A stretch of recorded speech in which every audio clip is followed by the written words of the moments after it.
साल 1968 में रिलीज हुई 2001 अ स्पेस ओडेसी एक बेहद ही मजेदार पर काफी कॉम्प्लेक्स फिल्म थी। इसे देखने वाले लोगों को आसानी से दो कैटेगरीज में बांटा जा सकता है। पहले वो जिन्हें ये फिल्म बिल्कुल भी समझ में नहीं आती, जिसके कारण वो इसे एक बोरिंग फिल्म समझते हैं, और दूसरे वो जो इसे एक बेहतरीन फिल्म मानते हैं। अगर आपने भी इस फिल्म को देखा है और इसे समझने में नाकाम रहे हैं, तो ये एपिसोड बिल्कुल आपके लिए ही है, क्योंकि आज के इस एपिसोड में हम न सिर्फ इस फिल्म की कहानी को समझेंगे, बल्कि उन प्रश्नों के भी उत्तर जानेंगे जो इस फिल्म को देखने के बाद आपके मन में उठ सकते हैं। तो चलिए शुरू करते हैं आज का ये एपिसोड।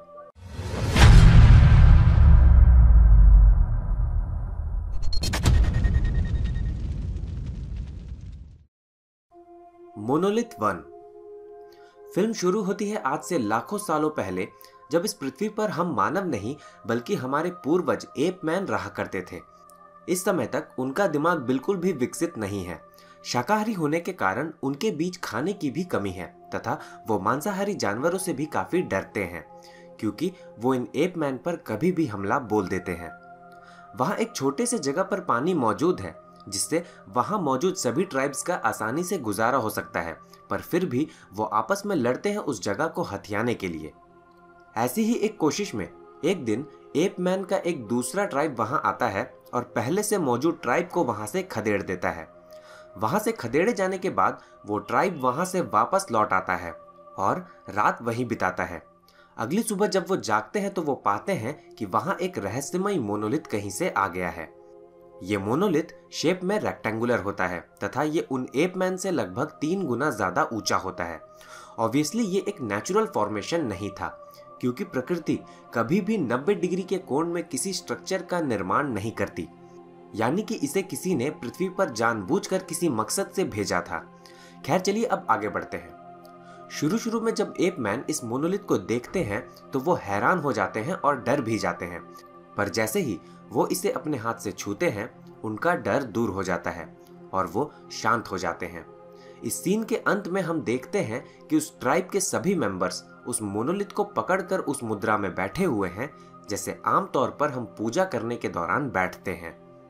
कुछ देर बाद हम देखते हैं कि कई एप मैन एक स्केलेटन के नजदीक मौजूद हैं। उनमें से एक एप मैन अचानक उस मोनोलिथ के बारे में सोचता है, जिसके बाद उसे ये रियलाइज होता है कि उस स्केलेटन में मौजूद हड्डियों का इस्तेमाल हथियार के रूप में किया जा सकता है। ये रियलाइजेशन पूरे एप मैन के लिए एक बड़ा इवोल्यूशनरी स्टेप होता है, क्योंकि इसके बाद वो हड्डियों का इस्तेमाल कर दूसरे जानवरों को मारना सीख सकते हैं। इससे होता यह है कि अब वो पहले की तरह शाकाहारी नहीं रहते। अब वो दूसरे जानवरों को मारकर उनका मांस भी खाने लगते हैं, जिससे उनके बीच खाने की समस्या खत्म हो जाती है। यानी कि ये मोनोलिथ जो कुछ भी है, इसका काम है इवोल्यूशन को ट्रिगर करना। इसलिए जब भी कोई नया मोनोलिथ हमें इस फिल्म में दिखता है, हम देखते हैं कि उसके बाद इंसान और ज्यादा इवॉल्व हो जाते हैं। खैर चलिए अब आगे बढ़ते हैं। कहानी आगे बढ़ती है और हम देखते हैं कि एप मैन का ये ट्राइब वापस उस पानी वाले जगह पर जाता है, जहां से कुछ समय पहले दूसरे ट्राइब ने इन्हें खदेड़ दिया था। ये ट्राइब अब हड्डियों का इस्तेमाल करना सीख चुका था, इसलिए वो हड्डियों से उस दूसरे ट्राइब के लीडर को आसानी से मार देता है और उस पानी वाले जगह पर एक बार फिर से अपना कब्जा जमा लेता है। अब इस ट्राइब के पास वो सब कुछ है जो इन्हें चाहिए था। अपनी जीत की खुशी को जाहिर करने के लिए उनमें से एक एप मैन हड्डी के एक टुकड़े को ऊपर फेंकता है, और जब तक वो हड्डी का टुकड़ा नीचे आता है, फिल्म लाखों साल आगे बढ़ चुकी होती है। उस समय के एप मैन विकसित होकर अब इंसान बन चुके हैं, जिसने अब काफी ज्यादा विकास कर लिया है। उन एप मैन का हथियार हड्डियां हुआ करते थे, जिनकी जगह अब स्पेसशिप्स ने ले ली है। अब वो पृथ्वी तक ही सीमित नहीं रहे, बल्कि उन्होंने अपना एक स्पेस स्टेशन भी बना लिया है, जहां से वो अपने स्पेसक्राफ्ट की मदद से चांद पर भी आते जाते रहते हैं। डॉक्टर हेवुड फ्लॉयड को चांद पर किसी मिशन के लिए जाना है, इसलिए पहले वो स्पेस स्टेशन पर जाते हैं।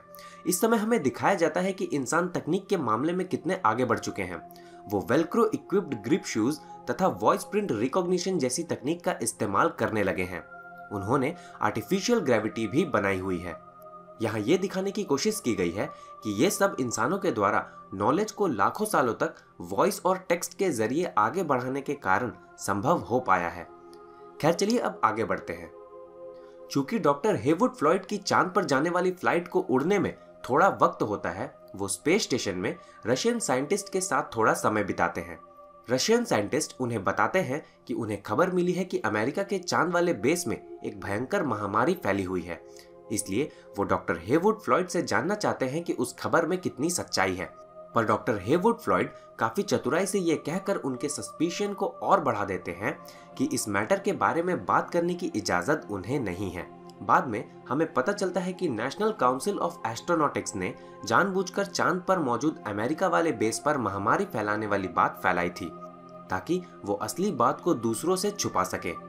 इसलिए डॉक्टर फ्लॉयड जब उन रशियन साइंटिस्ट से बात कर रहे होते हैं तो उन्होंने जानबूझकर इस तरह के हाव भाव बनाए तथा इस तरह के वर्ड्स यूज किए जिससे उन साइंटिस्ट को इस बात का और ज्यादा भरोसा हो जाए कि अमेरिका के चांद वाले बेस में सचमुच एक भयंकर महामारी फैली हुई है, जबकि असल में ऐसा कुछ था ही नहीं। एनीवे, यहाँ डायरेक्टर ने हमें यह दिखाने की कोशिश की है कि इस समय तक मानवों ने अपने एनवायरनमेंट में काफी तरक्की कर ली है, पर स्पेस में वो अभी भी नौसिखिए ही हैं। बिल्कुल उसी तरह जैसे लाखों साल पहले हमारे पूर्वज एपमैन इस पृथ्वी पर थे। इस बात को दर्शाने के लिए फिल्म में ये दिखाया गया है कि स्पेस में लोग बेबी फूड खा रहे हैं, उन्हें वहां चलने में भी दिक्कत हो रही है तथा उन्हें टॉयलेट जाने के लिए भी इंस्ट्रक्शंस की जरूरत पड़ रही है। यानी कि स्पेस के इस नए एनवायरनमेंट को कैप्चर करने के लिए उन्हें एक और इवोल्यूशनरी लीप की जरूरत थी। मोनोलिथ 2। डॉक्टर फ्लॉयड एक यान के जरिए स्पेस स्टेशन से चांद पर पहुंचते हैं। चांद पर मौजूद अमेरिकी बेस में वो अपने लोगों के बीच एक भाषण देते हैं जिसमें वो उन्हें बताते हैं कि चांद पर उन्हें एक रहस्यमय स्ट्रक्चर मिला है जो नेचुरल बिल्कुल नहीं है। इस डिस्कवरी को बाकी देशों से छुपाने के लिए महामारी वाली बात को जानबूझकर फैलाया गया था। डॉक्टर फ्लॉयड वहां मौजूद बाकी लोगों को यह सख्त हिदायत देते हैं कि यह खबर किसी भी हाल में बाहर नहीं जानी चाहिए। इस रहस्यमय स्ट्रक्चर को उन्होंने TMA-1 का नाम दिया था, जिसका फुल फॉर्म था टाइको मैग्नेटिक एनोमली 1। उनके अनुसार इस स्ट्रक्चर को आज से करीब 4 मिलियन साल पहले चांद पर रखा गया था किसी खास मकसद के लिए। वो ये बात अच्छी तरह से जानते थे कि ये कोई नेचुरल स्ट्रक्चर नहीं था, क्योंकि प्रकृति कभी भी 90 डिग्री के कोण में कोई भी स्ट्रक्चर नहीं बनाती। पर वो ये बिल्कुल नहीं जानते थे कि असल में वो क्या था और उसे चांद पर लगभग 4 मिलियन साल पहले रखा किसने था। डॉक्टर फ्लॉयड अपने कुछ एस्ट्रोनॉट्स के साथ उस रहस्यमय स्ट्रक्चर यानी कि TMA-1 का मुआयना करने जाते हैं और हम देखते हैं कि वो बिल्कुल उसी तरह का मोनोलिथ है जैसा लाखों सालों पहले पृथ्वी पर उन एप मैन के बीच कहीं से आ गया था। एक्सपेडिशन ग्रुप उस मोनोलिथ का मुआयना करने के बाद उसे छूता है और बाद में उसे घेर कर एक ग्रुप फोटो लेने के लिए तैयार होता है। पर इससे पहले कि वो ग्रुप फोटो ले पाए, सूर्य की किरणें उस मोनोलिथ पर पड़ती हैं, जिसके कारण उससे एक high pitched radio signal produce होता है जो जुपिटर यानी कि बृहस्पति ग्रह की ओर जाने लगता है। इससे उनकी क्यूरियोसिटी बढ़ जाती है ये जानने के लिए कि वो कौन है जिसने इस मोनोलिथ को चांद पर रखा था, और वो भी लगभग 4 मिलियन साल पहले। इसलिए वो डिसाइड करते हैं कि भविष्य में वो उस सिग्नल के पीछे जाएंगे। अगर आपने अब तक ध्यान दिया है तो आप पाएंगे कि जब पहला मोनोलिथ उन एपमैन को मिला तो उसने इवोल्यूशन को ट्रिगर किया, जिसके कारण एपमैन आगे जाकर मॉडर्न ह्यूमंस बने। अब दूसरा मोनोलिथ जब इंसानों को मिला तो ये एक बार फिर से इवोल्यूशन के नेक्स्ट स्टेप को ट्रिगर करेगा।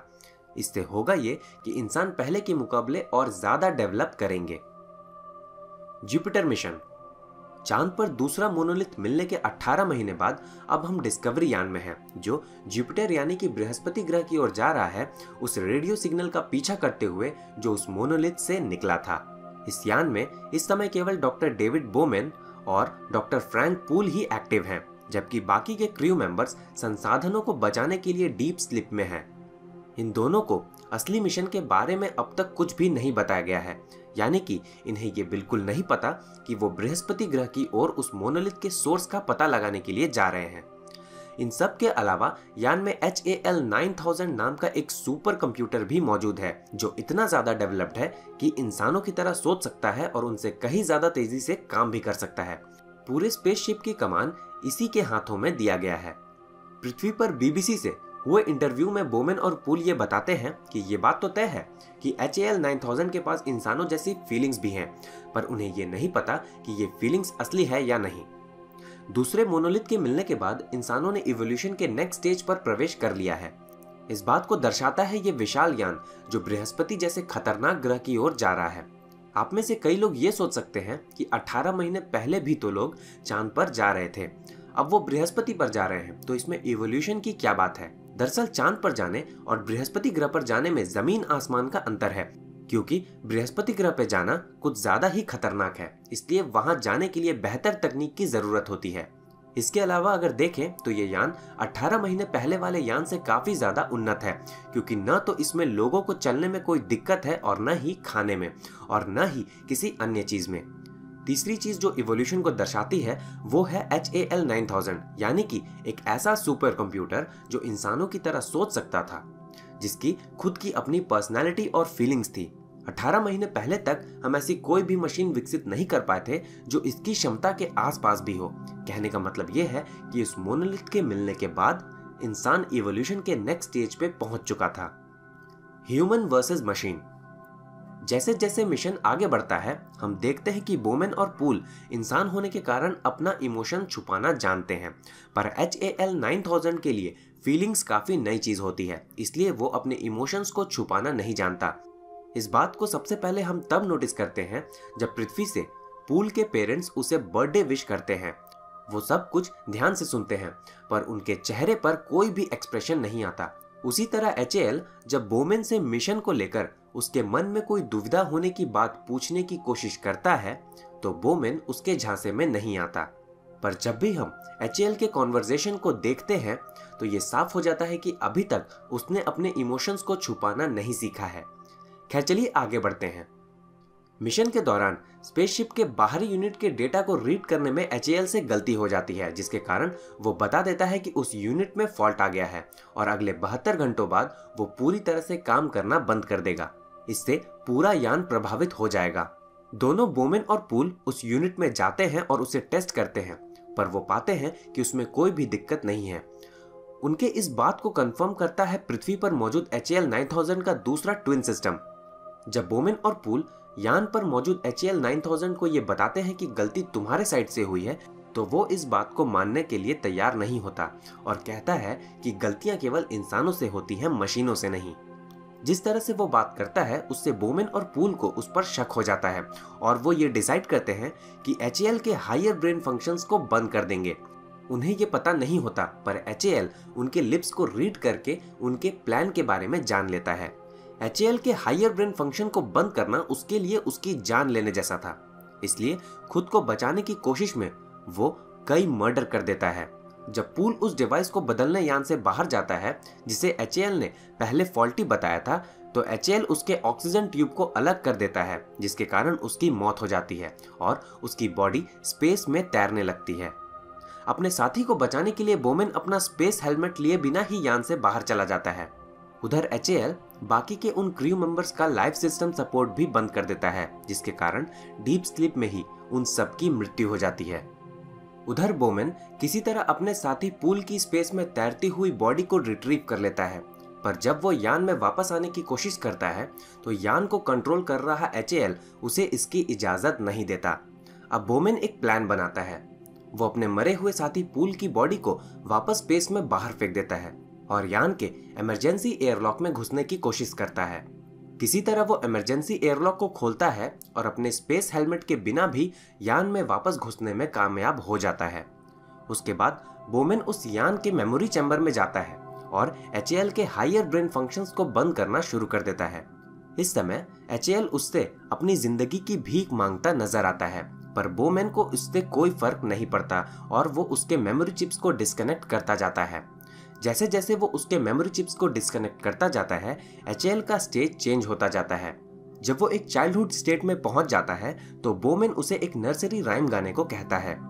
एक इंसान अपनी जिंदगी में जो कुछ भी देखता है, जैसे कि लगाव, खुशी, हिम्मत इत्यादि, डायरेक्टर ने इस सीन में वो सब कुछ एक अलग सेंस में दिखाने की कोशिश की है और ये बताने की कोशिश की है कि जो कुछ इंसानों ने लाखों सालों में सीखा है वो मशीन तुरंत सीख नहीं सकती।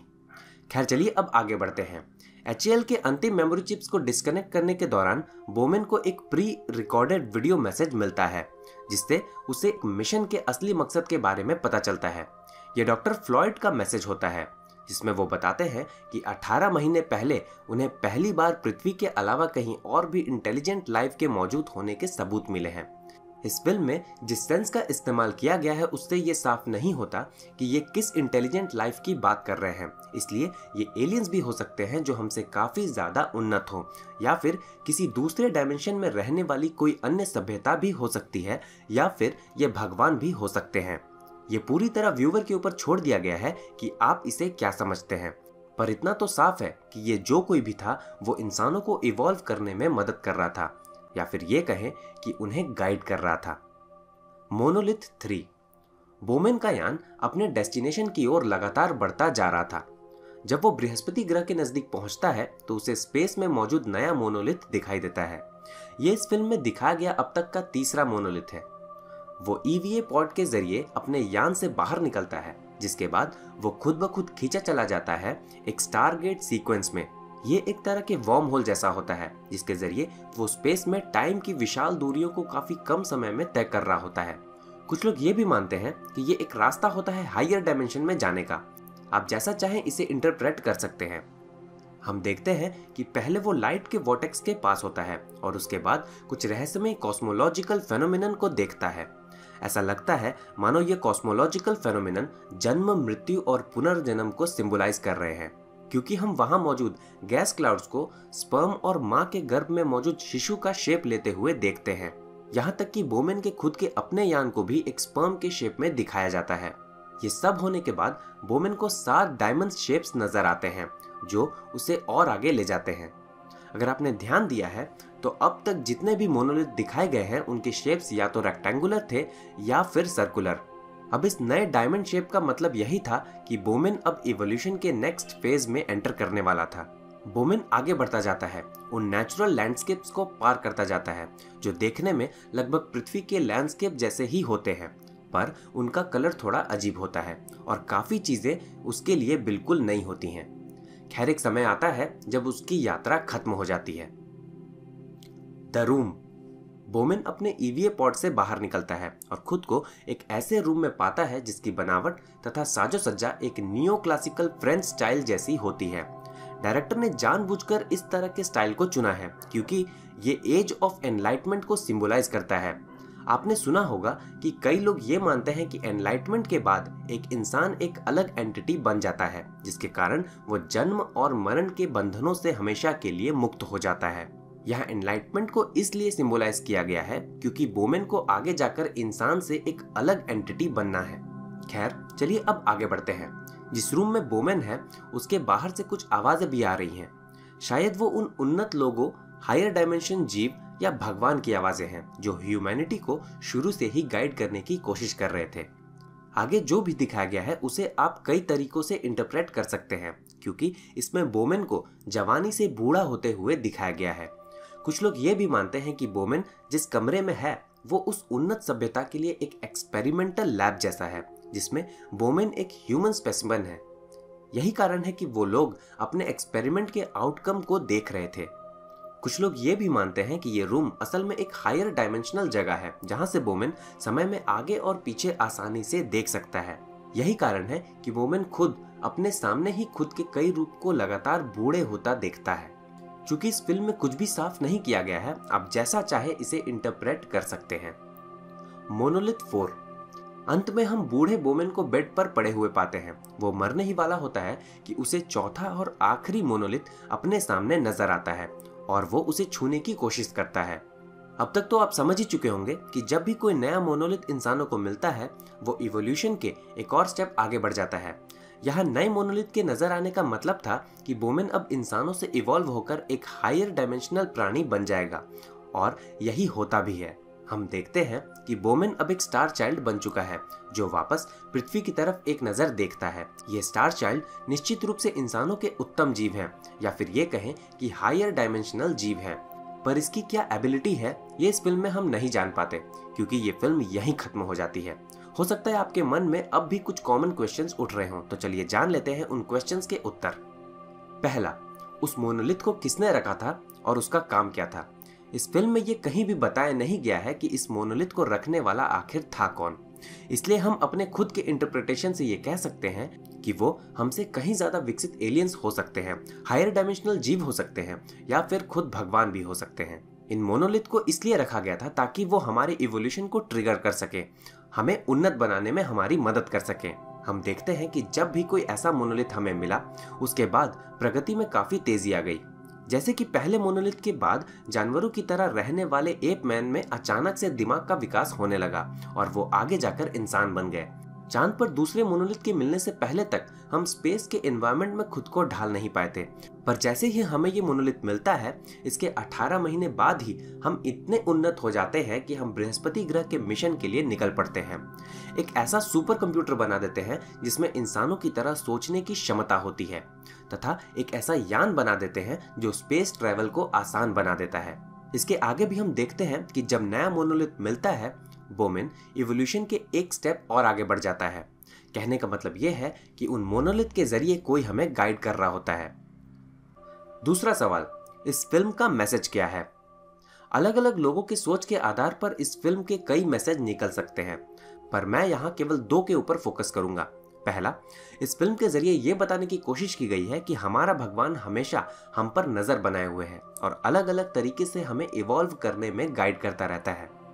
हमारा ध्यान हमेशा एनलाइटमेंट का होना चाहिए, क्योंकि हम इस पृथ्वी पर आए ही हैं इसी कारण से।